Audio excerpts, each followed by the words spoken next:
কুরআনুল কারীমের মধ্যে বলেছেন ওয়া'লামু আন্নাল্লাহা মা'আল মুত্তাকিন।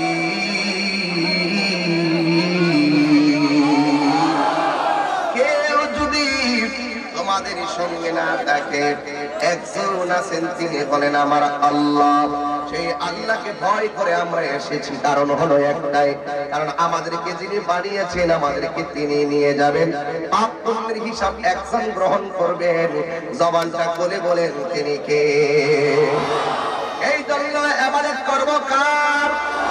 সিজদা পাওয়ার মালিক কে? যদি আল্লাহ হয়ে থাকে, পাপ পুণ্যের হিসাব যদি আল্লাহ গ্রহণ করবেন, কিন্তু আপনারা জবান করে বলতে হবে আমার নবীকে ভালোবাসলে আল্লাহ কি খুশি না বেজার? হকের পথে থাকলে আমার আল্লাহ খুশি না বেজার? এই জন্য যুবক হকের পথে থাকতে হবে। হকের পথে থাকতে গিয়ে যুগে যুগে বহু মনীষী, যুগে যুগে বহু সাহাবী, যুগে যুগে বহু নবীর প্রেমিকগণ রাজপথে রক্ত ঢেলে দিয়েছেন, জীবন দিয়ে দিয়েছেন, কিন্তু আমাদের মাঝে অমর হয়ে গেছেন। আর কিয়ামত পর্যন্ত তারা আমাদের মাঝে জিন্দা থাকবে। কথা বলেন ঠিক কিনা? এই জন্য যুবক ভাইরা আমার, যারা হককে প্রতিষ্ঠা করতে গিয়েছে, হয়তো তারা মরে গিয়ে শহীদ হয়ে গিয়েছেন, আর না হয় তারা বেঁচে গিয়ে গাজী হয়ে গিয়েছেন। এই জন্য আমরা হকের পথে যদি থাকবো, কোরআন সুন্নাহর আলোকেই আমাদেরকে হককে প্রতিষ্ঠা করা লাগবে। কারণ সুন্নিরা কোনোদিন মন গড়া কথা বলে না। কথা বলেন ঠিক কিনা? এই জন্য আমার আব্বাদিরা নীরব থাকবেন। আমি যে কথাগুলো বোঝাতে চাই মনোযোগ দিয়ে শুনবেন। আল্লাহ রাব্বুল আলামিন আমাদেরকে দুনিয়ার ভিতরে পাঠিয়েছেন। কবরের ভিতরে তিন প্রকারের মানুষ। এক প্রকার মানুষ উত্তর দিতে না পারলে কিয়ামত পর্যন্ত শাস্তি, আর এক প্রকার মানুষ উত্তর দিতে পারলে কিয়ামত পর্যন্ত তারা কবরে ঘুমিয়ে থাকবে। ইসরাফিলে সিংহা ফু দিলে সে বলবে হারে এই মাত্র ঘুমাইলাম, কে ঘুম থেকে উঠাইলো? এটা হলো নবীর প্রেমিকদের ঘুম। কুমকুমিয়া হাবিবি কামতানা আশ-শামসু ওয়াল কমারু লা ইয়ানাম। উঠো উঠো হে বন্ধু, আর কত ঘুমাবে? চন্দ্র সূর্য ঘুমায় না, তুমি সৃষ্টির সেরা জীব হয়ে কেন তুমি ঘুমাইবা? এই জন্য যুবক ভাইরা আমার, আল্লাহর প্রেমিক যারা, যারা আল্লাহকে ভয় করে, এরা সব সময় মানুষের চোখে ফাঁকি দিয়ে রাতে ইবাদত করে। সবাই যখন ঘুমায়া যায়, ওই ঘুমের ঘরে তারা জাগ্রত হয়ে যায়।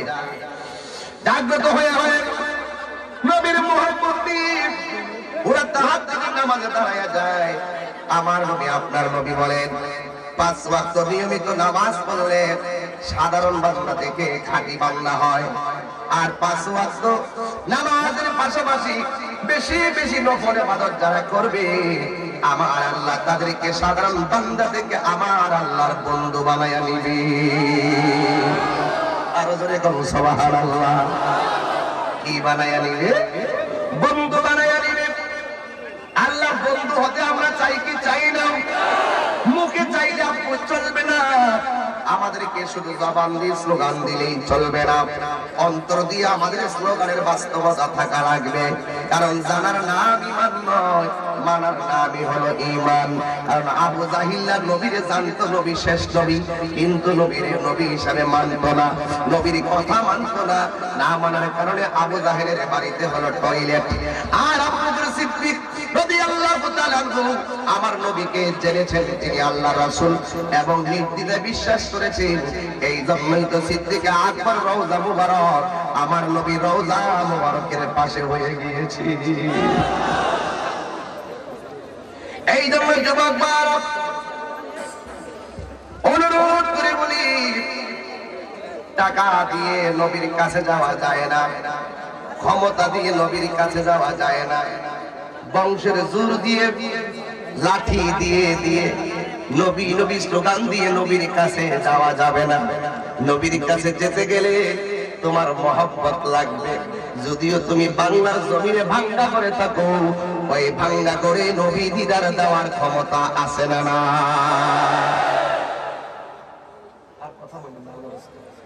একদম একটা সাউন্ড প্রিয় নবীর পক্ষে কথা বলছি, মনে হবে এখানে কেউ নাই, সব এই ধরনের যুবক ভাইরা আমার নীরব থাকবে, অনুরোধ করে বলে দিয়ে যায়। আল্লাহ রাব্বুল আলামিন কোরআনের মধ্যে বলেছেন, ইয়া আইয়ুহাল্লাযীনা আমানু তাকুল্লাহ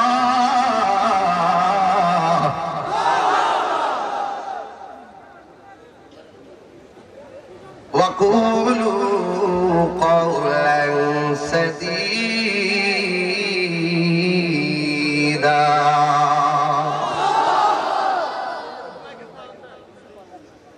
হক কথা বলতে হবে, ন্যায্য কথা বলতে হবে, এই চেতনা শিখে গেছে নবীর অসংখ্য সাহাবায়ে কেরাম।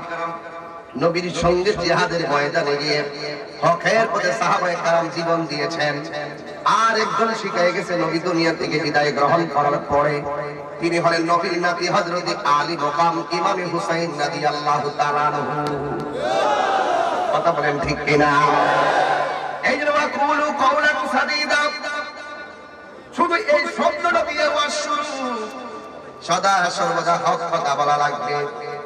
এই মুহূর্তে আপনাকে যদিও সৌদি আরব কেন বিশ্বের যে কোনো জায়গা থেকে যদি 10 কোটি টাকা দেওয়া হয়, আর যদি বলা হয় নবীর বিরুদ্ধে কথা বলার জন্য, আপনি বলবেন এটার নামই হলো ঈমান।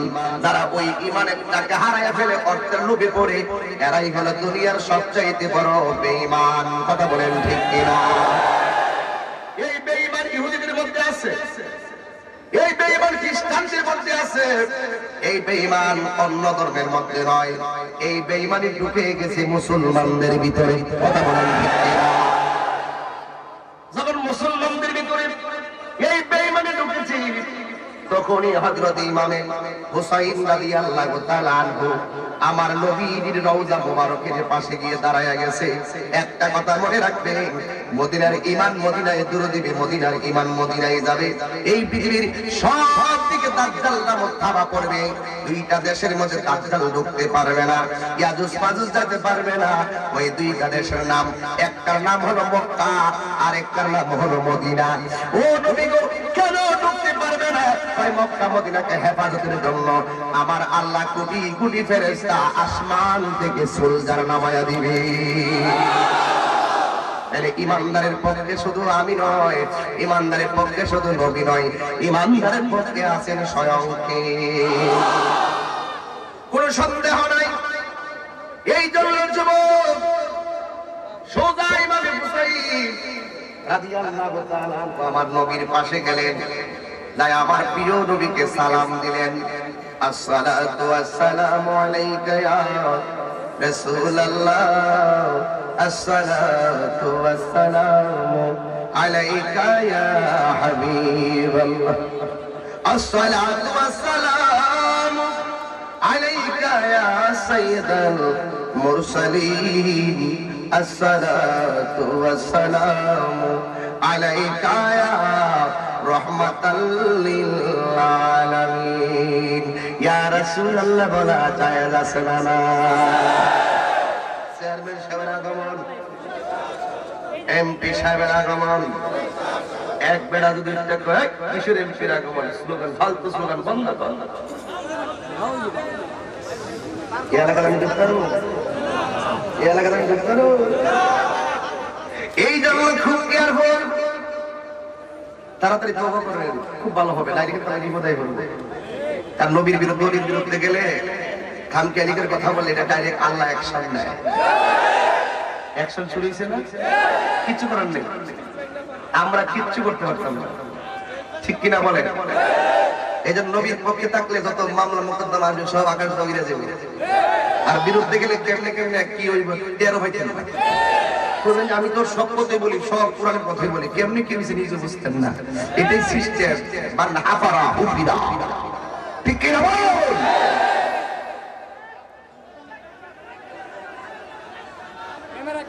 আজ আস্তে বাবা। এই জন্য যুবক ভাইরা আমার নীরব থাকবেন। আমি একটু লড়ে লড়ে কথা বলতে, সাউন্ড একটু তুলে দেন। এই জন্য যুবক ভাইরা আমার অনুরোধ করে আমি বলে দিয়ে যাই, একটু কমায় রাখেন সাউন্ড। এই জন্য যুবক ভাইরা আমার ইমাম হুসাইন রাদিয়াল্লাহু তাআলা আনহু সোজা চলে গেলেন আমার নবীর রওজা মুবারকে। আমার নবীর সালাম দেওয়া জায়েজ আছে না নাই? নবীর সালাম দিলে অন্তরে শান্তি লাগে কি লাগে না? নবীর সালামের দাম কম না বেশি? এখন তোদের হুজুর কেমনে বেশি? কোন যাইতনি কেমনে বেশি? অদ্ভুত না কেন? সবচাইতে দামি ইবাদত হলো সালাত নামাজ। আফতারুল ইবাদত সালাত, সর্বোত্তম ইবাদত হলো নামাজ। নামাজে দাঁড়াইয়া বাবারে সালাম দিলে নামাজ বাতিল হয়ে যাবে। নামাজে দাঁড়াইয়া নানির সালাম দিলে নামাজ বাতিল হয়ে যাবে। নামাজে দাঁড়াইয়া এমপি সাহেবকে সালাম দিলে নামাজ বাতিল হয়ে যাবে। কিন্তু নামাজে দাঁড়াইয়া আমার নবীরে সালাম না দিলে নামাজ বাতিল হয়ে যাবে। আর কেমনে বুঝাইতে হবে? আর কিভাবে বুঝাইতে হবে? শুধুমাত্র তাই নয়, সারা পৃথিবীর মানুষ যদি নবীর উপরে দুরূদ করা বন্ধ করে দেয়, সালাম দেওয়া যদি বন্ধ করে দেয়, নবীর হাদিস বলে প্রতিদিন সকালবেলা 70,000 ফেরেশতা নবীর রওজা মুবারকে আসে। আয়েশা ইয়াজরিবুনা বিয়াদিনি হাতিহিম ওয়া ইউসাল্লুনা আলা আদবারিহিম। গুইরা গুইরা গুইরা গুইরা নবীর রওজার চতুর্পাশে গুইরা গুইরা নবীরে সালাম দেয়। শুধুমাত্র তাই নয়, পয়সা সালাম না, গুইরা গুইরা সালাম দেয়, দাঁড়ায়া দাঁড়ায়া সালাম দেয়। সকালবেলা 70,000 আসে, সন্ধ্যাবেলা 70,000 চলে যায়। সন্ধ্যাবেলা 70,000 আসে, সকালবেলা চলে যায়। একবার আসলে কিয়ামত পর্যন্ত তারা দ্বিতীয়বার আসার কোনো সিরিয়াল নাই। আল্লাহর ফেরেশতা কত সুবহানাল্লাহ বলেন না? এতগুলো ফেরেশতা দিয়া দিয়া নবীর উপরে সালাম পাঠাইতাছে। আল্লাহ ডাক দিয়ে কয়, হে বন্ধু, পৃথিবীর কেউ যদি না ডাকে, আপনাকে ডাকার জন্য আমি আল্লাহ রাব্বুল আলামিন যথেষ্ট। আল্লাহ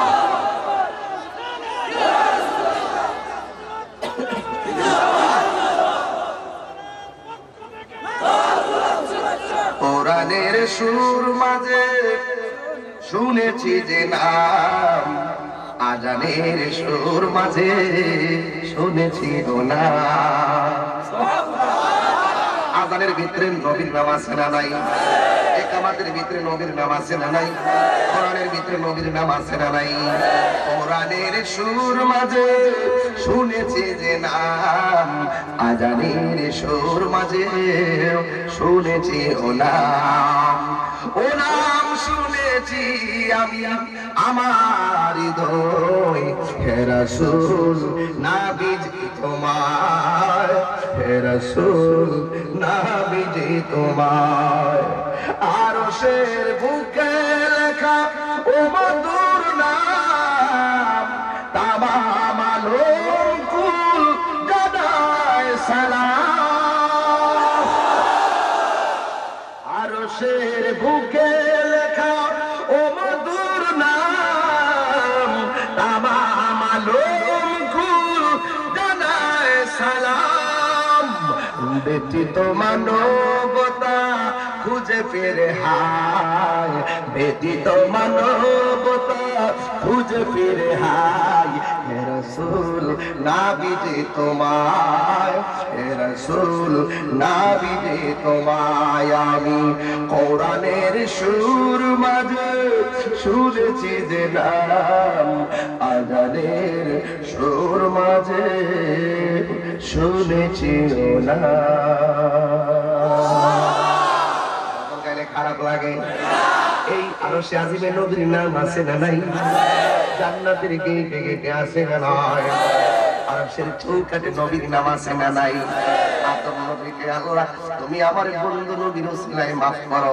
আল্লাহ ইয়া আদম কাইফা আরাফতানি মুহাম্মদ, হে আদম তুমি মুহাম্মদকে কিভাবে চিনলা? আদম আলাইহিস সালাম তো ইয়া রাব খালাকতানি, যখন তুমি আমারে বানিয়েছো, ওয়া নাফাখতু ফিয়া রূহি, যখন তুমি আমার মধ্যে রূহটা ফুঁকে দিয়েছো, তখন আমি দেখেছিলাম ফারাআইতু আলা সাতিল আরশে, আমি তখন আরশের দিকে লক্ষ্য করেছিলাম, আমি দেখলাম ফারাআইতু, আমি দেখেছি তাফিহে মাকতুবুল লা ইলাহা ইল্লাল্লাহ মুহাম্মাদুর রাসূলুল্লাহ সাল্লাল্লাহু আলাইহি ওয়াসাল্লাম, আমি দেখেছি ওই জান্নাতের আরশের চৌকাঠে তোমার নামের পাশে তোমার বন্ধুর নাম লেখা। এই জন্য তুমি যারে ভালোবেসেছো তার নাম তো তুমি তোমার নামের পাশে রেখেছো। আল্লাহ ওই নবীর ওসিলাই তুমি আমারে maaf করে দাও। এই কথা বলার পরে আল্লাহ ডাক দিয়া কয় আদম 300 বছর পূর্বে যদি আমার হাবিবের নামের দোহাই দিয়ে আমার কাছে ক্ষমা চাইতা, আমি আল্লাহ রাব্বুল আলামিন তোমাকে ক্ষমা করে দিতাম। এই জন্য ঘাটে ঘাটে শুধু নবীর সম্মান অনেকে বোঝে না, শুধু তাহির বিরুদ্ধে এই কথা কয়, কিন্তু তাহিরি তো বাপ দাদার স্লোগান দেওয়ার জন্য রানী ছড়া আসে নাই। তাহিরি তো জন্মের সূত্রে বাড়িতে কি আছে সিএসআরএস বিএস খতিয়ান টানতে আসে নাই, আমরা এসেছি ঈমানের খতিয়ান টানতে।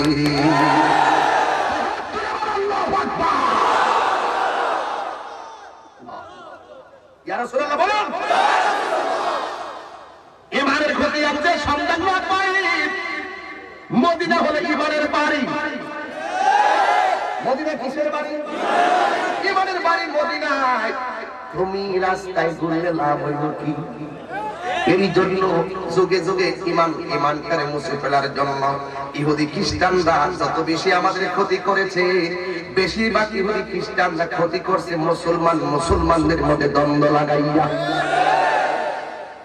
যেমন দেখেন হুসাইন রাদিয়াল্লাহু তাআলা নবী রওজায় গেলেন, যাইয়া নবীর সালাম দিয়ে নবী গো আপনার উপরে সালাম। এবারে সালাম দিয়ে নবী রওজায় ঘুমায়া গেল।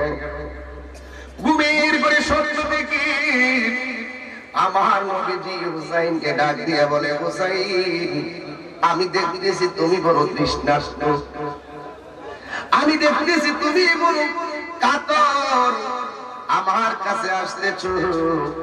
আমার নবী চোখের পানি ফেলে ফেলে কান্না শুরু করলেন। হঠাৎ কইরা ইমাম হুসাইন রাদিয়াল্লাহু তাআলা আনহু কান্না দেখে ঘুম থেকে জেগে গেলেন। জাগাহার পরে মনে মনে কয় আমার নানা জান কেন কাঁদলো? এবার বুঝতে বাকি নাই, আমার নবী যে বলছে আমি দেখতেছি তুমি আমার দিকে আসতেছো কাতর হইয়া। হুসাইন তো বুঝতে বাকি নাই, আমার মনে হয় দুনিয়া থেকে বিদায়ের ঘন্টা বেজে যাচ্ছে। এবার ইমামে আলী মুকাম তিনি সোজা চলে গেলেন মা ফাতেমার রওজায়, যাওয়ার পরে দাঁড়ায়া গেলেন মা ফাতেমার রওজায়। যাওয়ার পরে মা ফাতেমার রওজায় তিনি শুয়ে গেলেন। হঠাৎ করে আওয়াজ শুনতেছেন, মা ফাতেমা মুস্কি হেসে হেসে আসলেন। আয়েশা ডাক দিয়া বলে, হুসাইন কিছুই করার নাই, আল্লাহর হুকুম ছাড়া গাছের একটা পাতাও লড়ে না। এবার এখান থেকে হুসাইনে পয়সা বানাইছে, মনে হয় আমার আম্মা আমার বিদায় দিয়ে দিছে, কারণ আমার জীবনের যা হচ্ছে মনে হয় আমার আল্লাহর পক্ষ থেকে বিদায়ের ঘন্টা বেজে যাচ্ছে। কিন্তু স্বপ্নে হুসাইন রাদিয়াল্লাহু তাআলা আনহু মা ফাতেমার একটা ডাক দিয়ে বলে, ও আম্মা, নানা দিয়ে আমারে বিদায় দিল চোখের পানি ছেড়ে দিয়ে, আর তুমি দিয়ে আমারে বিদায় দিতেছো মুস্কি হেসে হেসে, তার কারণটা কি? বিদায় শব্দটা বড় লাভ বড়, যেতে নাই দিব হয়তো যেতে দিতে হয় তবু চলে যায়, এটাই রীতি। কথা বলেন ঠিক না? যেতে নাই দিব তবু যেতে দিতে হয়, তবু চলে যায় বিধাতার নীতি। কথা বলেন ঠিক না? আজি বড় আমি একা হয়ে গেছি, শুধুই তোমায় পাবার লিখে। কথা কোন ঠিক কিনা? এই জন্য বন্ধুরি ডাক দিয়ে কি আম্মা বিদায় বড় কষ্ট, তুমি আমার বিদায় দিতে গিয়ে কেন হাসতেছো? মা ফাতেমা ডাক দিয়ে কয়, তোমার নানা কাঁদছে আমি হাসি কেন জানো নি? আমি হাসতেছি এই জন্য কারণ তোমার বিদায়ের সাথে আমার রাহমাতুল লিল আলামিনের কোটি কোটি উম্মতের নাজাতের সম্পর্ক রয়েছে। তোমার বিদায়ের সাথে কোটি কোটি কোটি কোটি উম্মতের নাজাতের সম্পর্ক রয়েছে। কারণ আমি ফাতেমার মতো নবীর চোখের পানি মুবারক পৃথিবীর আর কেউ দেখে নাই। এই জন্য আমি চাই তোমাদের রক্তের বদৌলতে নবীর উম্মত জান্নাতি হয়ে যাক। আমি মায়ের মনে কোনো দুঃখ নাই, জোরে কোন সুবহানাল্লাহ। এই কথা বলে ইমামে হুসাইন রাদিয়াল্লাহু তাআলা আনহু সোজা চলে গেলেন মক্কা। যাওয়ার পরে মক্কার অনেক মানুষ ডাক দিয়ে হুসাইন, আপনি এখানে এসেছেন, হাজার হাজার মানুষ আপনাকে দেখে আগ্রহে অনেক সুন্দর মন মানসিকতা, কিন্তু আপনি কেন চোখের পানি ফেলে কান্না করতেছেন? এবার হুসাইন রাদিয়াল্লাহু তাআলা আনহু শুধু আমাদেরকে ঈমান নীতি শিক্ষা দেন নাই, দেশের প্রেম নীতিও শিক্ষা দিয়েছেন। কথা বলেন ঠিক কিনা? আমার নবী যেমন মক্কা থেকে মদিনায় যাওয়ার সময় পিছন দিকে তাকিয়ে তাকিয়ে দেখেছেন মায়ের দেশটাকে, ঠিক হুসাইন রাদিয়াল্লাহু তাআলা আনহু মক্কায় যাওয়ার পরে তিনি চোখের পানি ফেলে কান্না শুরু করে দিলেন। ও বন্ধুরে, যখন কান্না শুরু করলেন ওনাকে জিজ্ঞাসা করা হলো, হুসাইন তুমি কেন কান্দো? ডাক দিয়া কয়, আমি কেন কান্দি জানি? এই মক্কাটা কিন্তু সাধারণ কোনো কাহারো দেশ নয়, এই মক্কাটা হলো আমার নানার মায়ের দেশ। এই জন্য মক্কার সিনারি গলিতে গলিতে রাস্তাঘাট থেকে দেখে আমার নানার কথা মনে হয়ে গেছে। এই জন্য আমি নানাকে স্মরণ করে করে চোখের পানি ফেলায় কাঁদতেছি। এটাই হলো প্রেম, এটাই হলো আহলাদ। এবার জিজ্ঞাসা করা হয়, হুসাইন আপনি এসেছেন কি বলবেন? বলেন। আমি এসেছি, আমাকে বলেছে ওই একদল মুসলমান আমাদের কাছে মুরিদ হবে, একদল মুসলমান আমাদের কাছে ওয়াদাবদ্ধ হবে নবীর পক্ষে। আমি যেতে চাই, আপনি কি বলেন? মুরব্বীরা ডাক দিয়ে ও হুসাইন, যেই দেশের নাম বলছেন আমরা মুরব্বীরা দেখছি, আমরা জানি ওই দেশের মানুষগুলার ব্যবহার অনেক সুন্দর, কিন্তু অন্তর তাদের ভালো নয়। জবান অনেক সুন্দর, মনের খবর বেশি ভালো নয়। হাতের লেখা অনেক সুন্দর, কিন্তু তলোয়ারের ব্যবহার ভালো নয়। আমার সমাজে অনেক লোক আছে, মুখের ভাষা অনেক সুন্দর, কিন্তু হাকিকতে এরা মুনাফিকের দল।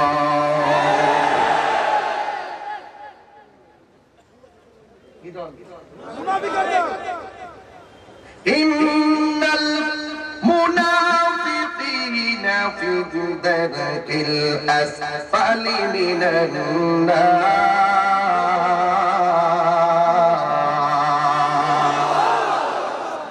জীবনে যদি বেঁচে থাকেন কোনদিন মুনাফিকি করবেন না। আমার নবী বলেন কাফেরের চাইতে মুনাফিক আরো ভয়ঙ্কর। কাফেরের জন্য যতগুলা ইসলামের ক্ষতি হয় নাই, মুনাফিক মুসলমানদের কারণে তার চাইতে ডাবল ক্ষতি হয়েছে। এমন ক্ষতি করি না মুসলমান আমার বাংলাদেশেও আছে না? না, সবাই ইসলামের কথা বলে। আমার যে সাহস, আমার এমন মনে কর এর কাছে কবিবাদেশ আছে। আমার যদি একদম কবিবাদেশের মুহূর্ত আমি তাহিরি, তোমার মধ্যে আমার কথা আছে, আসো আমি চলে যাবো, আমি সুজা যাইয়া কমু ওইলে আমার আপনারা বুঝাই, আপনারা মাদ্রাসা রাখুন, আর না আমি বুঝাই, আপনারা বুঝা আমরা দলে আসো। কিন্তু ওনারা কিন্তু আমরা মুসলমান, আমাদের ঐক্যবদ্ধের দরকার, ঠিক কিনা বলেন? আমি এখন বর্তমান প্রেক্ষাপটের কারণে বলছি, এই মুসলমানদের ক্ষুদ্র ক্ষুদ্র বিভাজন আজ বিশাল অংশ হয়ে দাঁড়িয়েছে। তখন ইহুদি খ্রিস্টানের বাচ্চারা আমাদেরকে নিয়ে পুতুল খেলতেছে, ঠিক কিনা বলেন? এই পুতুল খেলার সুযোগ আর দেওয়া যাবে না। আমি ইচ্ছা করে এখন বড় বড় ওনাদের বড় বড় হুজুরদের সাথে আমি কথা বলি, কি ব্যাপার, এভাবে চললে কিভাবে হবে?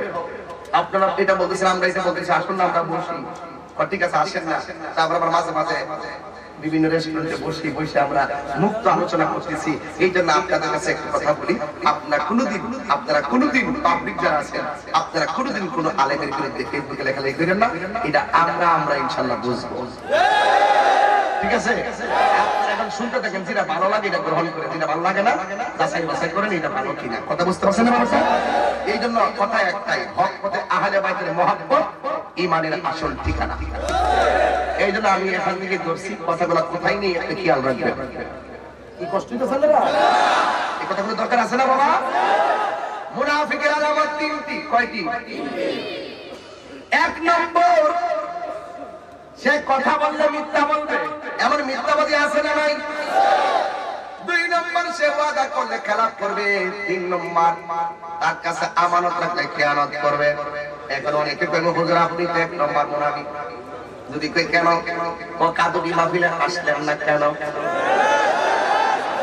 মানে জানেনি কথা আসলে এটা বাইরে বেরোন না করে পয়সা ধরে যাওয়া আস্তে আস্তে।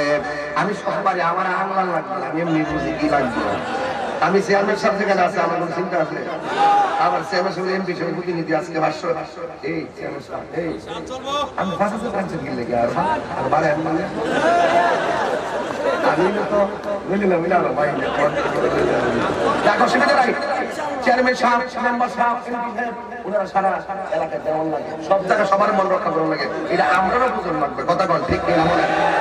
খালি এক মাহফিলে লিখে 10 লাখ করে আর 10 মাহফিলে ফাইলটা দিয়ে ওনারা সবার মনে রক্ষা করতে হয়। এই জন্য আমিও এই মনে হ্যাঁ শুনলেন কাদুরি মাহফিল নিয়ে আপনাদের বোঝার দরকার আছে। আসলে আমার জীবনে কিন্তু আমি মাহফিল মিস করি না, জানেন আপনারা? কাদুরি মাহফিলের ব্যাপারে হয়তো তাদের মিস্টেক আর না আমার মিস্টেক, দুইটার যে কোনো একটা মিস্টেকে সমস্যা সৃষ্টি হয়েছে, হওয়ার কারণেই প্রবলেমটা সৃষ্টি না। এই জন্য আপনারা ওদেরকে বুঝবেন না, আমারও বুঝবেন না। এটা চলার পথে অনেক সময় এভাবে হয়ে যায়। ড্রাইভার চায় গাড়ি ঠিক মতো চালাতে, কখনো কখনো চোখে ঘুম চলে আসে, এরকম ঘুমের কারণে অ্যাক্সিডেন্ট হয়। কথা ঠিক কিনা? কথা এরকম বেশি ঘটনা ঘটে না, বিষয়টা এরকম হয়ে গেছিল। কথা বুঝতে পারছেন? এই জন্য আপনারা যদি ওদেরকে বলেন যে তোমরা দাওয়াত থেকে নাম দিলে এখন এইটাও করেন না, আর আমারে করেন না যে দাওয়াত থেকে আইলেন না, এটা হয়ে গেছে। এমন অনেক কিছু হয়ে যাবে। বৃষ্টির সিজন না, বৃষ্টি হয়ে যাবে, কি করবে? ঘটে যায় নাকি? জি জি ঘটে যায়। যাই হোক অসুবিধা নাই, আমরা সুন্নি মানুষ। একটা কথা মনে রাখবেন, এটা আমি যদি কখনো কোনো প্রোগ্রামে ইন করতে না পারি, আপনারা কখনো যে কোনো আলেম হোক তাকে গালাগালি করবেন না। কারণ যেই লোকটা 99 ভাগের উপরে মাহফিলে অংশগ্রহণ করে তার কি একদিন সমস্যা হতে পারে না? তখন পারে না। একদিনের কারণে কি তার 99 ভাগ সব বাদ যাবে না? ইসলামে তো কঠিন না। ইসলাম বলে সমস্যা হলে তুমি বসে নামাজ পড়ো, বসে না পারলে শুয়া পড়ো, শুয়া না পারলে ইশারায় পড়ো, ইশারা না পারলে বললে তুমি দুইটা কাফারা দিয়ে পড়ো। এটা তো ইসলাম। আল্লাহ আমরা অনেক মায়া করে বানাইছি। কথা বলেন ঠিক কি না? এই জন্য এত কঠিন যেন আমরা না হয়। এই জন্য ইমাম হুসাইন রাদিয়াল্লাহু তাআলা আর শানে বয়ান করেন, শান পড়ব আস্তে সেন্স লাগাইলে আওয়াজ হবে না। একটু মনে রাখবেন, একটু সেন্স লাগাইলে আমার কাছে গতি আছে। মুনাফিকের আলামত কয়টি? এক নম্বর, সে কথা বললে মিথ্যা বলবে। দুই নম্বর, ওয়াদা করলে খেলাপ করবে। ইজা তুমিনা খানা, যখন তার কাছে আমানত রাখা হবে সে খেয়ানত করবে। এই জন্য যুবক ওই লোক মুরব্বিগুলো ডাক দিয়া কই, ও আলী মুকাম আপনি যায়েন না। এবার আলী মুকাম ডাক দিয়ে কয়েকটা কাজ করি। যেমন আজকে আমি এই এলাকার মাহফিলে এসেছি, অনেক মানুষ বলতেছে এলাকা বড় ডেঞ্জারাস, আবার অনেক মানুষ বলতেছে এলাকার আশেপাশে কিন্তু অনেক মাদ্রাসা আছে, আবার অনেকে বলতেছে এখানে সমস্যা হইতে পারে। আমি বলছি যে না, সমস্যা তো হওয়ার কোনো কথা নয়। ওনাদের যদি ভালো লাগে আমার ওয়াজ মানবে, না মানলে না, ভালো লাগলে মানবে না, এটা তাদের ব্যাপার। সহজ কথা, আমার কথা সরল মানুষ, আমার সব কথা বইলা দিলি। এই জন্য যুবক আমার কাছে কত টাকা আছে এটা আমার আম্মাও জানে, আমার ভাইয়ারা তারাও জানে, আর আমি সব বলে ফেলি। সব শুরু করে ফেলি। কারণ আমার নবীও বলছে এলেম কখনো ভিতরে গোপন রাখো না, কারণ তুমি মারা গেলে এলেমটা তোমার সঙ্গে চলে যাবে। আর এলেমটা যদি তুমি প্রচার করে মানুষের হৃদয়ে দিয়ে যাও, তুমি চলে যাওয়ার পরেও ওই তার পক্ষ থেকে তুমি দোয়া পাবে। কথা বলেন ঠিক কিনা? এই জন্য একটা আলেম মারা যাওয়া মানে একটা জগৎ মারা যাওয়া। কথা বলেন না কেন? এই জন্য মুরব্বীরা যেই মাত্র এই কথা বলছে, এই রানী সোনার মানুষ আপনারা যারা আসছেন, আপনারা বলেন তো এই বাকিটা করার আগে মুরব্বীরা পরামর্শ করছেন? এটা সুন্নতে রাসূল। যে কোনো কাজ করবেন পরামর্শ করবেন, আর পরামর্শ করবেন মুরব্বী দিয়া, যেরকম মাথাবা পোলাপাড়ে কোনো সরকারি নেই, মুরব্বীরা অর্ডার দিবেন পোলাপান মাঠে কাজ করবো, বাস কথা একটাই ফাইনাল। ঠিক আছে কিনা বলো? মুরব্বীরা দিবে পরামর্শ, কাজ করবো কে? যুবক। আবার মুরব্বীদেরকে কয় না যে আপনি এটা করেন ওইটা করেন, মুরব্বীদেরকে সম্মান করবেন। আপনি যদি মুরব্বীকে সম্মান করেন, মানলাম ইয়ারহাম সাগীরানা ওয়া লাম ইউআক্কির কাবীরানা ফালাইসা মিন্না, যে ব্যক্তি বড়কে সম্মান করে না সেই রাসূলের দলের অন্তর্ভুক্ত নয়। এইজন্য আমরা বড়কে সম্মান করব, আর ছোট যে যারা রয়েছে তাদেরকে আমরা স্নেহ মায়া করব। এবার ওমা হযরত হুসাইন রাদিয়াল্লাহু তাআলা আনহু বললেন, এখন কি করা যায়? সবাই সিদ্ধান্ত নিলেন আমরা যাওয়ার আগে কিছু প্রতিনিধি পাঠাই তাদের দেশে। যেমন আমি এখানে আসার আগে কয়েকজন প্রতিনিধি আসছে এলাকার হালচালটা দেখার জন্য, বোঝার জন্য, আমাকে জানানোর জন্য। ঠিক এমন ভাবে সুজা লোকটা চলে গেল, ডাক দিয়ে ঠিক আছে একজনকে পাঠাইলেন ওই দেশের অবস্থা জানার জন্য। তারা যে বলতেছে আমি গেলে আমার কাছে বায়াতে রাসূল গ্রহণ করবে, এখন দেখতে চাই তাদের দাবিটা কতটুকু সত্য, যাচাই করি। এবার একজন প্রতিনিধি পাঠালেন, যার নাম হলো হযরত ইমাম মুসলিম। তিনি বললেন আমি যাব, আমি গিয়ে দেখবো তাদের অবস্থা কি, ভালো কিনা খারাপ। যদি ভালো হয় আপনাকে বলবো, চিঠি লেখে রিসালা লেখে, আর যদি ভালো না হয় আপনাকে এটা অবগত করবো। ঠিক আছে তুমি যাও। সেই মাত্র ইমাম মুসলিম রওনা দিল। ওনার দুইটা সন্তান, একটার নাম হলো মুহাম্মদ, আরেকজনের নাম হলো ইব্রাহিম। দুইজন ডাক দিয়ে আব্বা, ও আব্বা গো, আপনি একা যাবেন না, আমাদেরকে নিয়ে যাবেন। এবার সন্তান দুইটাকে নিয়ে তিনি চলে গেলেন ওই কুফাবাসীর কাছে। কিন্তু কত বড় চমৎকার খবর, যে মাত্র ইমাম মুসলিম গেল, ওই দেশের মানুষগুলো একজন নয়, দুইজন নয়, হাজার হাজার মানুষ ইমাম মুসলিমের কাছে বায়াত গ্রহণ করে আনন্দে তাকে গ্রহণ করেছে। জোরে জোরে বলেন আল্লাহু আকবার। যেই এরিয়ার মধ্যে গেল, ওই এরিয়ার গভর্নর ইমাম মুসলিমের কাছে তারা বায়াত গ্রহণ করলো, সহযোগিতা করলো। কিন্তু এই এলাকার পাশে আরেকটা গভর্নর, যার নাম হলো ইবনে জিয়াদ। ইবনে জিয়াদ মনে মনে কয়, যদি ইমাম মুসলিমরে পাইয়াই যদি এত লোক তার পক্ষে চলে যায়, ইমাম হুসাইন আসলে সবাই তো তার পক্ষে চলে যাবে, হুসাইনের পক্ষে লোক চলে যাবে। একটা কাজ করা দরকার, একটা অশনি সংকেত দিয়া দিল, আজকে রাতের ভিতরে ইমাম মুসলিমকে ধরে আনতে হবে অথবা মেরে আনতে হবে। কিন্তু ইমাম মুসলিম ঘটনা জানে না, না জেনে একটা চিঠি লিখছে হুসাইনের বরাবর। হুসাইন যে এই এলাকার মানুষ অনেক ভালো, তারা আমার পিছনে দলে দলে নামাজ পড়তেছে, আমার কাছে মুরিদ হচ্ছে। ইমাম হুসাইনের কাছে চিঠি চলে গেছে, আর এই দিকটা ইমাম মুসলিমের বিরুদ্ধে 140 জারি হয়ে গেছে। ইমাম মুসলিমের দুইটা সন্তান পাশের বাড়িতে ঘুমানো, কিন্তু রাতের বেলা ইমাম মুসলিম রাহমাতুল্লাহ আলাইহি বলেন, রাদিয়াল্লাহু তাআলা আনহু বলেন, আমি রাতের বেলা যখন একা ছিলাম আর আনন্দে সকাল বেলা ফজরের নামাজে গেলাম, কিন্তু ওই দিকটা ইবনে জিয়াদ গভর্নর বেঈমান, ওই লোকটা ঘোষণা করছে ইমাম মুসলিমদের কখনো এখান থেকে যেতে দেওয়া যাবে না, তাকে চিন্তা হোক মৃত্যু হোক ধরে আনতে হবে। এই কথা যখন এলান করে দিল, ইমাম মুসলিম জানে না, হঠাৎ করে তিনি ফজরের নামাজে গেল। যাওয়ার পরে ফজরের নামাজে যাওয়ার পরে তিনি দেখতেছেন ওই ইবনে জিয়াদের ঘোষণা শুনি না, অর্ধেক মানুষ মসজিদ থেকে ভেগে চলে গেছে, ইমাম মুসলিমের পিছনে একটা করে নাই। কথা বলেন ঠিক কিনা? এবার ইমাম মুসলিম রাহমাতুল্লাহি তাআলা আনহু বলেন, আমি দেখলাম আগের দিন মসজিদ ভিতর বাহির সব পড়ে গেছে, আজকে কেন মসজিদটা অর্ধেক হয়ে গেল? আই থিংকিং অ্যাবাউট মাইসেলফ, আমি আমার জীবন নিয়ে চিন্তা করছি। হঠাৎ করে কসগুলো খোঁজার চেষ্টা করছি, কিন্তু হঠাৎ করে যোহরের নামাজ পড়লো, আরো লোক কমে গেছে। ওই ইবনে জিয়াদের খাওয়ার কারণে আমার সমাজে বহুত লোক নেতার কথায়, বহুত লোকে ধর্মের বিষয়ে অত্যন্ত বিভিন্ন কারণে টাকা খাওয়ার কারণে ধর্মের বিপরীতে গোলযোগ লাগায়া ইসলামটাকে অশান্তির দাবানলে পরিণত করতে চাই, আছে না না? ইমামে মুসলিম কয় কি ব্যাপার, আমার পিছনে এত মানুষ কিন্তু এখন লোক কোথায়? সকালে নাই, এখন আর অর্ধেক নাই, মাগরিবের নামাজে যাইয়া দেখে আর অর্ধেক নাই। ইমাম মুসলিম এশারের নামাজ পড়িরা রাতের বেলা যখন শুইয়া গেছে রে বাবা, মনে মনে ভাবলো ওই যে মুরব্বীরা বলছিল ওই কুফাবাসীদের হাতের লেখা সুন্দর, তলোয়ারের লেখা ভালো নয়, মুখের ভাষা অনেক সুন্দর, অন্তরের ব্যবহার ভালো নয়, এরা মুনাফিক। এটাই মনে হয় বাস্তব সত্য। আমি যে চিঠি পাঠাইছি হুসাইনকে আসার জন্য, না জানি আবার হুসাইন চলে আসতেছিনি, এই কথা বলে বলে রাতের বেলা আর ঘুম আসে না। এবার চিন্তা করলো সকালবেলা হয়ে গেলে আমি চলে যাব হুসাইনের কাছে, যাইয়া বলবো হুসাইন আপনি আইসেন না, এই দেশের মানুষের লেভেল ভালো, উপরে দেখতে ভালো, উপরে ফিটফাট ভিতরে সদরঘাট। কিছু মানুষ আছে যেমন শুনলে বড় অস্থির, নমুনা দেখে বড় অস্থির, কিন্তু যখনই বলবেন নবীর নূর কোন মানি না, যখনই ওদেরকে বলবেন নবীর হাজার নাজের কও কয় মানি না, যদি বলেন নবীর গায়েব জানে বলো বলবে মানি না, যদি বলো নবীর শাফাআতকারী বলো বলে মানি না।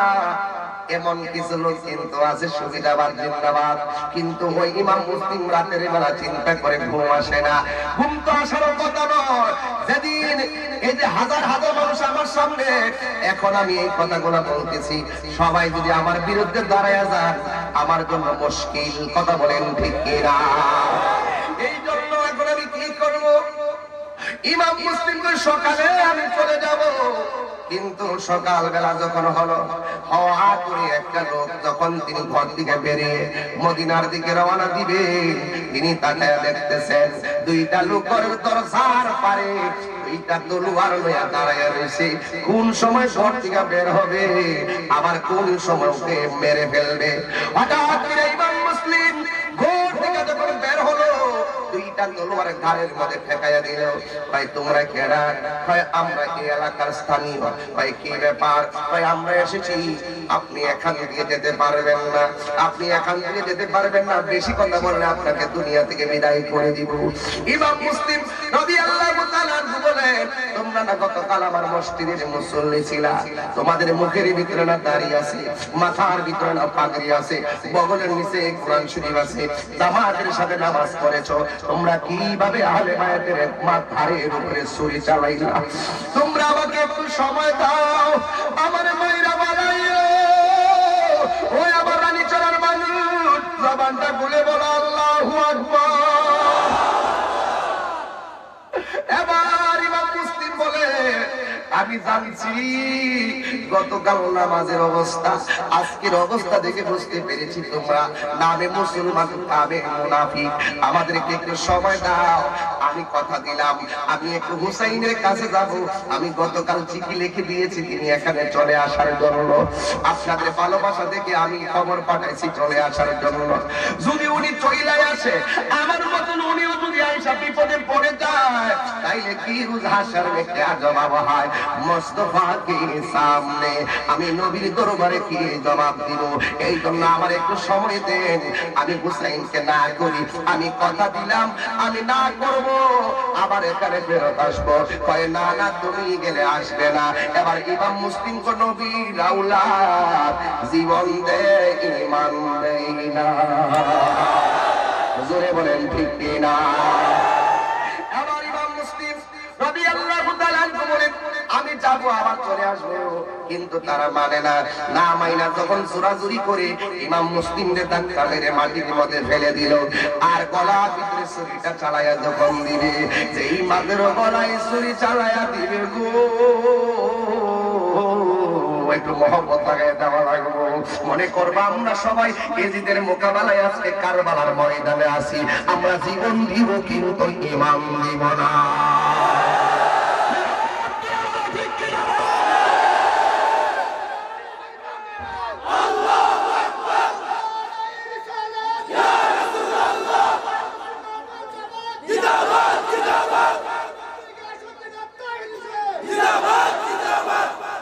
আল্লাহু আকবার বলেন, আরে আল্লাহু আকবার বলেন। এবার গলার মধ্যে ছুরি, তিনি বলেন আমার যেহেতু মাইরাই ফালাইবা, আমার একটু সময় দাও, আমি 2 রাকাত নামাজ পড়ব।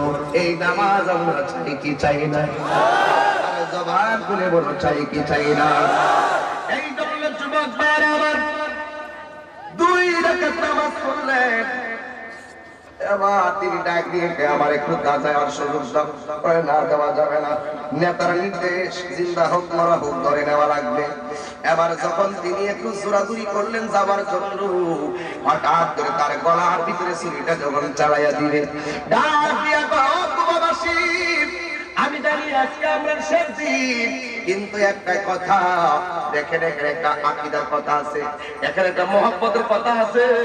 গলার ভিতরে ছুরিটা চালাইতাছে, একবার 2টা সন্তানের কথা বলে নাই, শুধু কই হুসাইনের কথা, হুসাইনের কথা। হুসাইনের মহব্বতের সামনে আপন সন্তানের কথাও বলে গেছে। এরপরে গভীর গভীর দিবেন, ডাক দিয়ে আমার সময় তো গলায় যখন ছুরিটা চালাইবো, হঠাৎ করে তিনি বলেন আমার একটা সময় দেয়, আমার একটা কথা আছে, কথাটা বলার পরে আমার জবাই করিও। ভাই কি কথা? ভাই আমার একবার পড়ার সুযোগ দাও। লা ইলাহা ইল্লাল্লাহু মুহাম্মাদুর রাসূলুল্লাহ সাল্লাল্লাহু আলাইহি ওয়াসাল্লাম। এই নবীর কালিমা যখন পড়লো, নবীর কালিমা পড়তে পড়তে পড়তে পড়তে নামে ওই মুসলিম তিনি দুনিয়া থেকে বিদায় হয়ে গেল। এই পাপিষ্ঠরা গলার ভিতরে ছুরিটা চালাইয়া দিল। আজ সকালবেলা ফজরের পরে দুনিয়াতে নাই, সূর্য যখন উঠলো, 2টা ছোট সন্তান যে ঘরের মধ্যে ছিল, ওই ঘরের মানুষটারা ডাক দিয়ে কয়, ও বাবা, এই প্রত্যেকদিন সকালবেলা আমার আব্বা এসে আমরা 2 জনের খবর নিত, আজকে বেলা গেল, সন্ধ্যা হইল, আমার আব্বা জানতই, আমার আব্বা জানতই, আমার আব্বা জানতই। এবার ওরাও তো শূন্য ফলাইছে, 2 জনকে বলা যাবে না, কই বলেন না আমার আব্বা করে। আব্বার না আসা দেখে মনে হচ্ছে আমার আব্বার মনে হয় তারা মাইরা ফলাইছে, আব্বারে মাইরা ফলাইছে। দুঃখ করি না, তাড়াতাড়ি আমরা 2 জনের মদিনার রাস্তাটা দেখাইয়া দেন। আমার আব্বা তো সিডি বানাইছে হুসাইন আমার জন্য, হুসাইন যদি আয়া পড়ে, আবার আয়া যদি আমার আব্বার মতো জীবন দেয়, আমরা 2 ভাই আল্লাহর দরবারে কি জবাব দিই?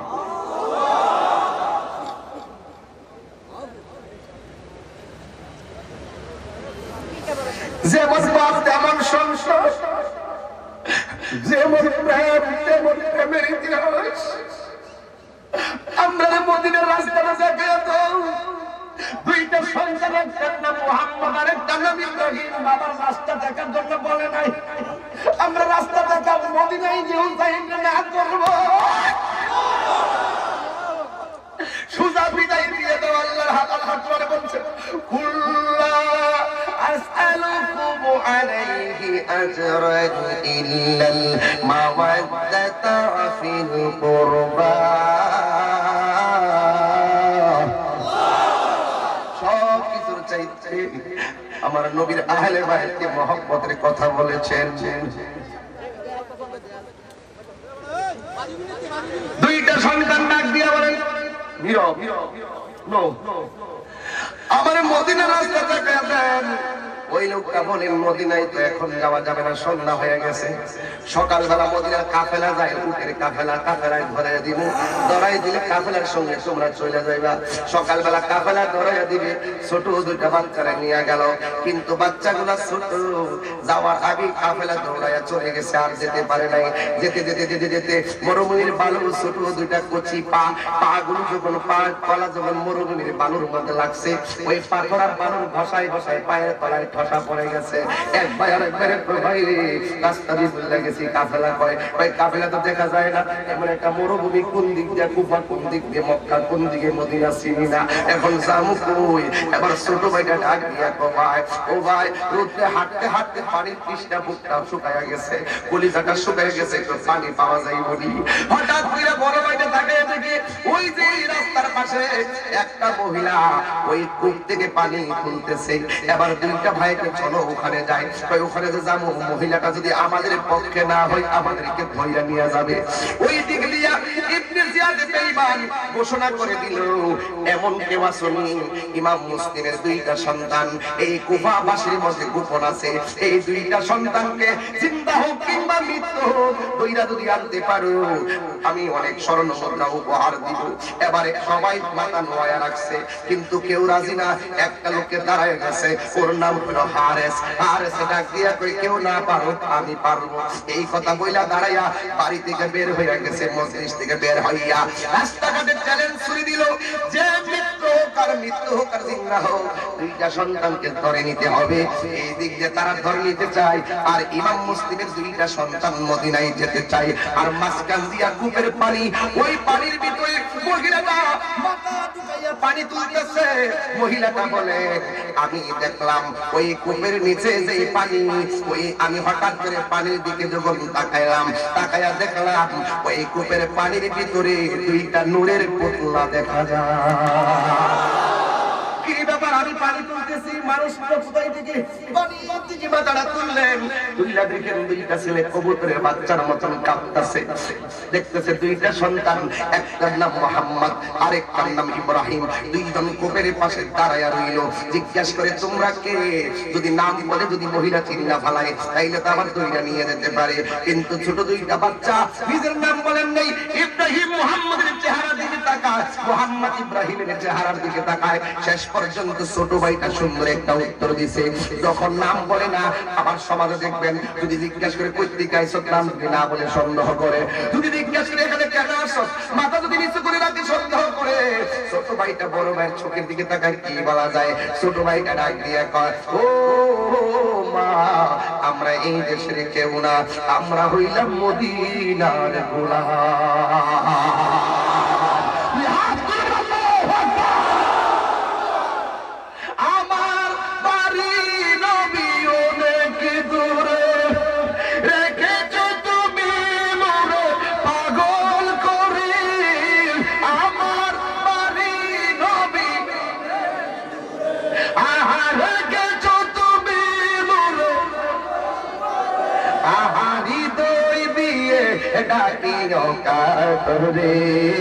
জানি না কবে করবো কদম বুঝি, ও মায়া নবী গো,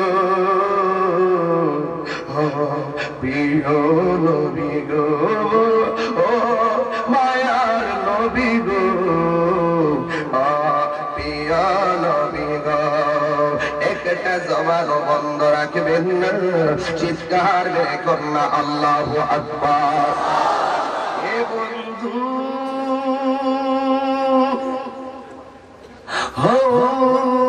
ও বন্ধু রে, মহিলাটা ডাকিয়ে কই, তোমরা যদি মদিনার মেহমান আওলা হবে নবীর, কিন্তু আমি যেই বাড়ির কাজ করি, ওই বাড়ির আমি যেই বাড়ির বাদী, ওই বাড়ির মহিলাটা আহলে বায়াতের ভাগন।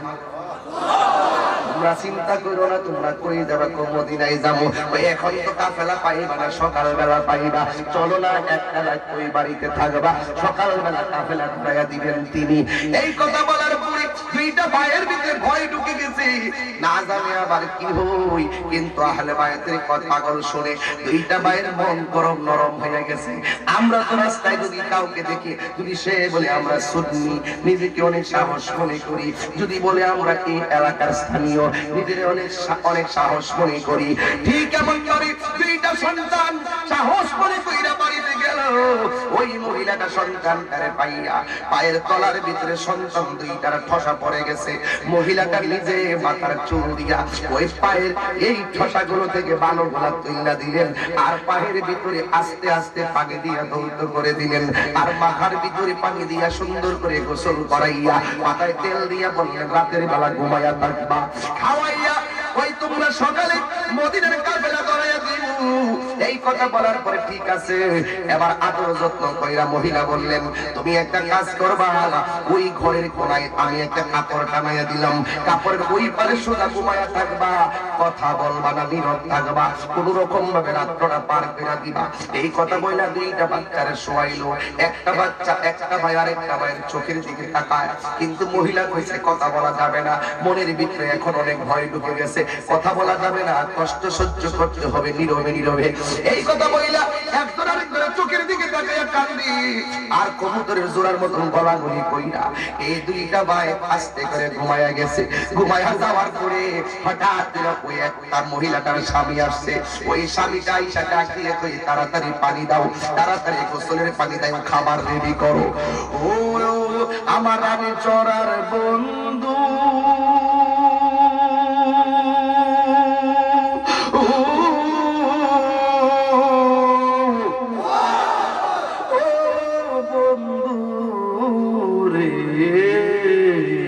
ওই মহিলাটার স্বামী আয়েশা কয়ে সকালে ঘুম থেকে তাড়াতাড়ি তুইলা দিও। জিজ্ঞাসা করা হয়, আপনি তো কোনোদিন ঘুমের জন্য এত বেকুল হন নাই, আপনি তো কোনোদিন খাবারের জন্য এত বেকুল হন নাই। স্বামী ডাক দিয়ে একটু শোনো না, আজকে বড় একটা অফার নিয়ে আসছি, মজলিসের কেউ রাজি হইছে না, আমি রাজি হইছি। কয় কি? অনেক স্বর্ণ মুদ্রা পাবো, অনেক স্বর্ণ মুদ্রা। ওই অফারটা কি? ওই অফারটা হলো, এই দেশে নাকি ইমাম মুসলিমের দুইটা সন্তান আছে, এই দুইটা সন্তানকে ধরে নিতে পারলে ওই ইবনে জিয়াদ এত স্বর্ণ মুদ্রা উপহার দিবে। আমরা দুইজনের আর বাদীগিরি খাটতে হবে না, আর দাসগিরি খাটতে হবে না, কাজ করে খাওয়া লাগবে না। এই কথা বলার পরে স্ত্রীর ভিতরে একটা তুফান শুরু হয়ে গেল। দুইটা বাচ্চা চোখের পানি ফালাইয়া ফালাইয়া ঘুমায়া গেছে, কিন্তু ঘুমের ঘরে কোনো আওয়াজ নাই। স্বামী গোসল করলো, কোনো আওয়াজ নাই। স্বামী মহিলার স্বামী খাওয়া দাওয়া করলো, আওয়াজ নাই। রাতের বেলা শুইছে, কিন্তু তার চোখে ঘুম নাই। স্ত্রী বারে বারে কয়, ঠিক আছে সকালে তুইলা দিব, আপনি এখন একটু ঘুমায়া যান, কারণ লোভে যাবে ধরে তার ঘুম আসে না। কথা কোন ঠিক না? লোভে বইরা মানুষের ইমান বিক্রি কইরা পালাই। ওই ইমাম মুসলিমের দুই সন্তান ঘুমায়, আর স্বামীটা কই সকালে ডাক দিয়ে দিও। স্ত্রী কই ঠিক আছে ঘুমায়া যান। স্ত্রীরা কান্না কান্না শাড়ির কোনার দিকে তাকে আবার ঘুম থেকে উঠতে যায়, কিন্তু ঘটনা হলো ভিন্ন।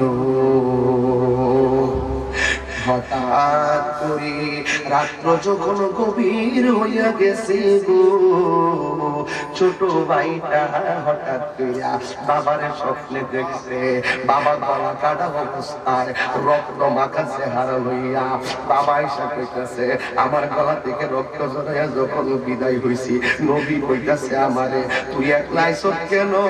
তোর পোলা দুইটারে লইয়াইলে না কেন? ও আব্বারে, নবী কইছে তোরারে লইয়া যাইবার লাইগা, কাটা গলা রক্ত লইয়া যখন হাতটা বাড়াইলো, এই স্বপ্নে দেখা আব্বা গো কইয়া ছোট ছেলেটা ঘুম থেকে উইঠা গেছে।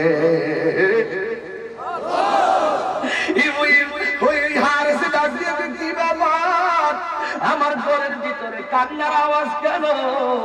স্ত্রীটা কয় না, মনে বাইরে কাইতাছে। এত রাত্রে আমার ঘরে আওয়াজ আইব কই থেকে? বাহিরে লোক আসবে কোথায় থেকে? কয় না, বাহির থেকে আওয়াজ আসতেছে, আপনি ঘুমাইয়া থাকেন। কিন্তু তার চোখের মধ্যে ঘুম নাই, বাহিরে যাইয়া থেকে কোনো বাচ্চা নাই, গড়ির কোনা কানা খোঁজে বাচ্চা নাই।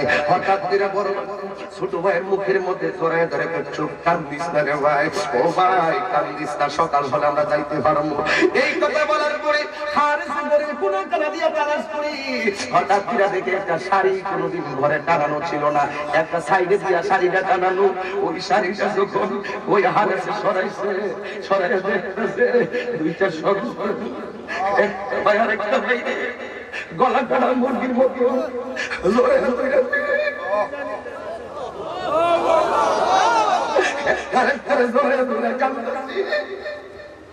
চুলের মধ্যে যায় হারেছে, এমনি ধরছে। স্ত্রীর দুই দিক হইছে বাইরে, আওয়াজ যদি ঘরের ভিতরে চুলের মধ্যে যখন এইভাবে দোষ দেয়, ছোট ভাইটা বড় ভাইরা ডাক দিয়ে তো বাইরে জীবনে আমার আম্মা মাথায় কত তেল দিয়া চুল আশ্রয় দিছে, এমন শক্ত ভাবে কেউ ধরে নাই। লোকটা কেডারে এমন ভাবে চুলে ধরে ডাক দিল, দুইটারে চুলে ধরে টাইম না স্ত্রীটা ডাক দিয়া বলে, স্বামী আপনার পায়ে ধরি, আপনি কন্যা, আপনার কত টাকা পুরস্কার দিব, আমার জীবনটা বান্দিগিরি করে তার বাড়িতে কাটাইয়া দিয়ে আপনার টাকা এনে দিব, কিন্তু মদিনার ফুল দুইটাকে নষ্ট করতে দিতাম।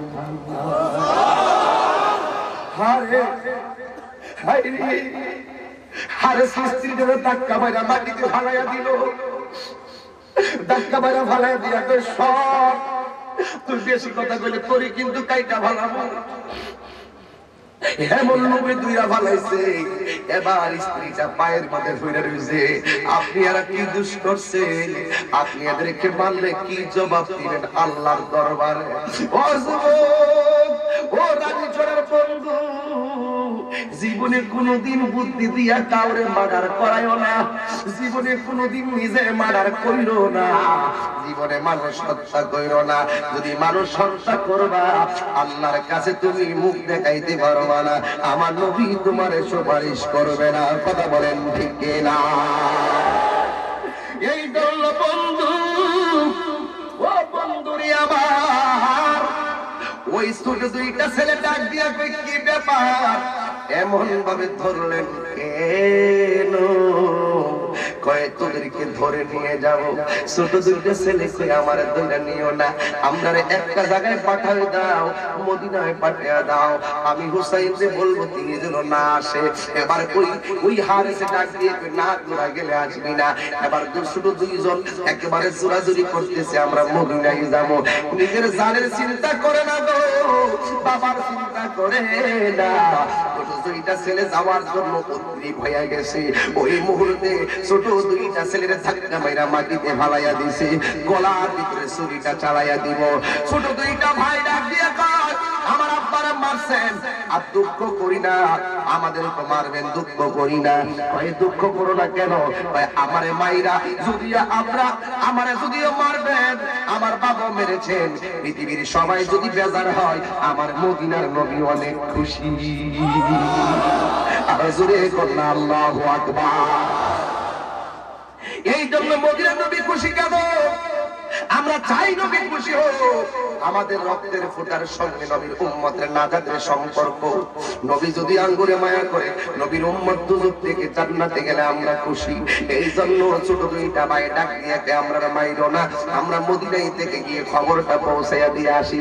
না না রে, বড় ছেলেটারে ধাক্কা মেরে ফালাইয়া দিছে, এবার ছোট ছেলেটারে ফালাইয়া দিছে, কিন্তু স্ত্রী কোনো কথা মানে না।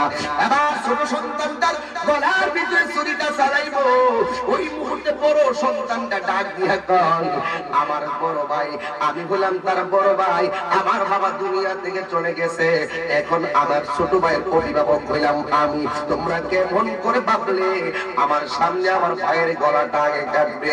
গলা যদি কাটতে হয় আমার গলাটা আগে কাটো। ছোট ভাইটা ডাক দিয়া কয়, বড় ভাই রে, ও বড় ভাই, তুমি কেমনে ভাবলা ছোট ভাইয়ের সামনে বড় ভাইয়ের গলায় ছুরি চালাইলে ছোট ভাইয়ের কলিজাটা আস্থা থাকবো? না না, আমার গলায় ছুরি চালান। ভাই বড় দর রক্তের বাঁধন, যদিও তোমরা পৃথক পৃথক খাইতেছো, জোড়া খাইতেছো, কিন্তু তুমি মনে রাখবা, মানুষের পাল্লাই করে রক্তের ভাইদের সঙ্গে গাদ্দারি করিরো না। তুমি যদি মুসিবত করে যাও, সবার মধ্য থেকে যে এই লোকটা তোমার কাছে টেনে দিবে রাস্তাঘাটে, এটা হলো তোমার আপন রক্তের ভাই। কথা বলেন ঠিক না? এই জন্য যুবক, বড় ভাইয়ের মনে যদি কষ্ট দিয়া থাকো, আজকে মাথায় আনে ও যুবক, তারা ভাই ভাই মিলে থাকবি। তোমরা ভাই ভাই যখন দ্বন্দ্ব করো, মা বাপটা পুরা কালে পাগলের মতন হইয়া যায়। সারা জীবন লেখাপড়ার কালে কোটি কোটি টাকা খরচ করে পোলা পান্ডে লাইনে তুললাম, আজকে পোলা পান স্বয়ং সম্পূর্ণ হইয়া কেন মিল থাকতে পারে না? আজকে থেকে ওয়াদা করো, জীবনে কোনোদিন ভাই ভাই যদিও সংসার বড় হয়, বিচ্ছিন্ন হয়, আলাদা হবে, এটা স্বাভাবিক। একসঙ্গে সবার সংসার থাকে না সব সময়। সংখ্যা যখন ঘরের বেড়ে যায় আলাদা আলাদা হয়ে গেলে আরো ভালো, কিন্তু সবার মধ্যে মনের মিল দরকার আছে না নাই? জবান করে বলা আছে না নাই? ভাই ভাইয়ের বন্ধন পরে পরে বন্ধু, আপনারা পরের এই বন্ধনটা দান করেছেন যে দিলের শোভা মাঠের ফসল নদীগুলো তাল বনের আদর মায়ের সুহাগ বনের আদর মায়ের সুহাগ পাখির ঠোঁটের গান আল্লাহ ছবি তোমার দান আল্লাহ জিলের শোভা মাঠের ফসল নদীগুলো তাল বনের আদর মায়ের সুহাগ বনের আদর মায়ের সুহাগ পাখির ঠোঁটের গান আল্লাহ ছবি তোমার দান আল্লাহ ছবি সাগর নদী আর পাহাড় বনে পাখিদের গুনগুন গুঞ্জরে সাগর নদী আর পাহাড় বনে পাখিদের গুনগুন গুঞ্জরে ভেসে আসে ওই সুমধুর গান চারিদিকে শুধু আল্লাহর জয়গান আল্লাহ মহান আল্লাহ মহান আল্লাহ মহান আল্লাহ মহান আল্লাহ মহান আল্লাহ মহান আল্লাহ মহান সাগর নদী আর পাহাড় বনে পাখিদের গুনগুন গুঞ্জরণে সাগর নদী আর পাহাড় বনে পাখিদের গুনগুন গুঞ্জরণে ভেসে আসে ওই সুমধুর গান চারিদিকে শুধু আল্লাহর জয়গান আল্লাহ মহান আল্লাহ মহান আল্লাহ মহান আল্লাহ মহান আল্লাহ মহান আল্লাহ মহান আল্লাহু আকবার ডাক দিয়ে কয় ভাই আমার গলার মধ্যে আগে ছুরি চালাও এ বন্ধুরে এখন ছোট ভাইটা কি সুন্দর উত্তর দেয় না না আমার সামনে বড় ভাইরে কাটতে দিব না বড় ভাইকে আমার সামনে দিব না রে এবার ছোট ভাইটা ডাক দিয়ে কয় আমরা জানি আজকে মদিনায় যেতে পারবো না আমরা যদিও তোমরা মারবা গো আমরা দুইজনের গলায় আগে একসঙ্গে ছুরিটা চালাইয়া বিদায় দিবা তবে ছুরিটা চালাইবার আগে একবার দুই ভাই মিল্লা কণ্ঠ মিলাইয়া করতে চায় আমার প্রিয় নবীর নামের কালিমা সবাই আমার সাথে কালিমা পড়েন লা ইলাহা ইল্লাল্লাহ মুহাম্মাদুর রাসূলুল্লাহ সাল্লাল্লাহু আলাইহি ওয়াসাল্লাম যুগে যুগে মুসলমান দ্বারাই মুসলমানদের বেশি ক্ষতি হয়েছে এই ক্ষতি এখন আজকে আর আমরা করতে দিব না ঠিক কিনা বলে কোনো ক্ষতি করতে দিব না মুসলমান মুসলমান আলোচনার সাপেক্ষে মিলতে চাই কথা বলেন ঠিক কিনা বলেন ওইটা আমাদের বুঝাইয়া উজানি মাদ্রাসায় দিব তাইলে উজানি মাদ্রাসা বলা বুঝছে আন্দোলন চলে আসবে ঠিক কিনা বলেন কথা বলেন ঠিক কিনা বলেন আর কোন সংঘাত আছে ভেদাভেদ আছে হাত তুলে বলে কারা কারা একমত